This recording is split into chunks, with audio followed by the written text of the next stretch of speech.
আসসালামু আলাইকুম everyone, welcome back to my channel. আশা করি সকলে ভালো আছেন। আজকে আমি শুটকি দিয়ে শিম রান্নার রেসিপি শেয়ার করব। এই রেসিপিটি খুবই সাধারণ হলেও কি করে কত সহজে এই রেসিপিটি অনেক মজার করে তৈরি করবেন সেটি জানতে হলে পুরো ভিডিওটি না টেনে দেখতে হবে। তো একটি লাইক দিয়ে ভিডিওটি শুরু করা যাক। এখানে আমি আধা কেজি পরিমাণ শিম নিয়েছি। শিমটা কিভাবে কাটবেন সেটি দেখে নিন। প্রথমে শিমের চারপাশে এক আঁশ থাকে, সেই আঁশটিকে কেটে নিয়ে নিতে হবে এবং পোকা আছে কিনা সেটি দেখতে চাইলে আপনি একটু করে ফাঁক করে দেখতে পারেন, অথবা এভাবে দেখে নিলে হয়ে যায়। আমার শিমগুলো কিন্তু খুব ফ্রেশ আছে, সেজন্য আমি এভাবে কেটে নিয়ে ধুয়ে নিয়েছি। যদি বড় সাইজের শিম হয় দু টুকরা করতে পারেন, এগুলো মিডিয়াম সাইজের, সেজন্য আমি টুকরো করে কাটিনি। এখন রান্না করার জন্য হাঁড়িতে নিয়ে নিয়েছি সয়াবিন তেল 1 থেকে 2 টেবিল চামচ। তেলটা গরম হয়ে গেলে এখানে আমি পেঁয়াজ কুচি দিয়ে দিয়েছি। পেঁয়াজ কুচিটা 2 মিনিট নেড়ে চেড়ে ভেজে নেব।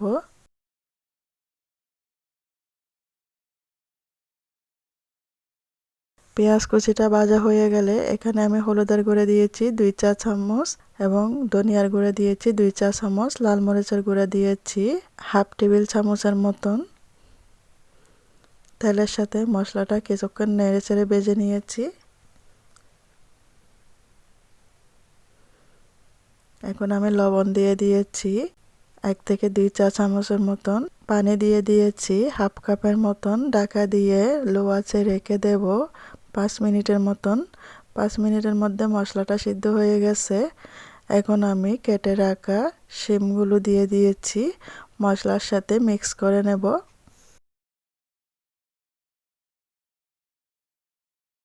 চুলার আঁচটা মিডিয়াম আঁচে রেখে ঢাকা দিয়ে রেখে দিয়েছি 2-4-5 মিনিটের মতন।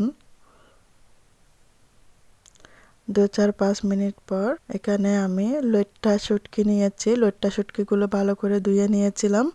এখন লইট্টা শুটকিগুলো দিয়ে দিয়েছি। আপনারা চাইলে সুরি শুটকি বা চিংড়ি শুটকি বা পোয়া শুটকি যে কোনো শুটকি এটি রান্না করতে পারেন।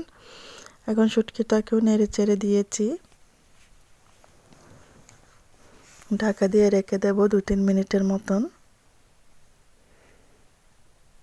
2-3 মিনিট রান্না করার পর এখানে পানিটা শুকিয়ে গেছে, সেজন্য আমি আরও 1 কাপের মতন পানি অ্যাড করে দিয়েছি। শীতকালীন সবজি, সেজন্য আমি টমেটো ইউজ করেছি। একটা টমেটো এভাবে 4 টুকরা করে দিয়ে দিয়েছি। এখন চুলার আঁচটা বাড়িয়ে দিয়েছি। এখন ঢাকা দিয়ে রেখে দিয়েছি একেবারে 5-6 মিনিটের মতন। 5-6 মিনিট এটা ভালো করে সিদ্ধ হয়েছে কিনা চেক করে নিচ্ছি। হ্যাঁ, শিমটা মোটামুটি সিদ্ধ হয়ে গেছে।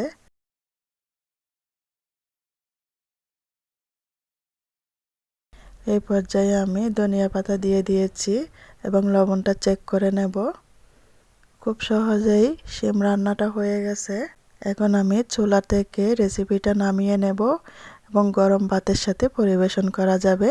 তৈরি হয়ে গেছে অনেক সহজ, মজার, সুস্বাদু, পুষ্টিকর শুটকি দিয়ে শিম রান্নার রেসিপি। রেসিপিটি যদি ভালো লেগে থাকে লাইক, কমেন্ট, শেয়ার করতে ভুলবেন না। আমার চ্যানেলটা সাবস্ক্রাইব করে আমার পাশে থাকার জন্য অনুরোধ রইল। আমার নতুন ভিডিও পাওয়ার জন্য পাশে থাকা বেল আইকনটি বাজিয়ে দিয়ে যাবেন। এতক্ষণ আমার সাথে থাকার জন্য আপনাদের সবাইকে ধন্যবাদ। আল্লাহ হাফেজ।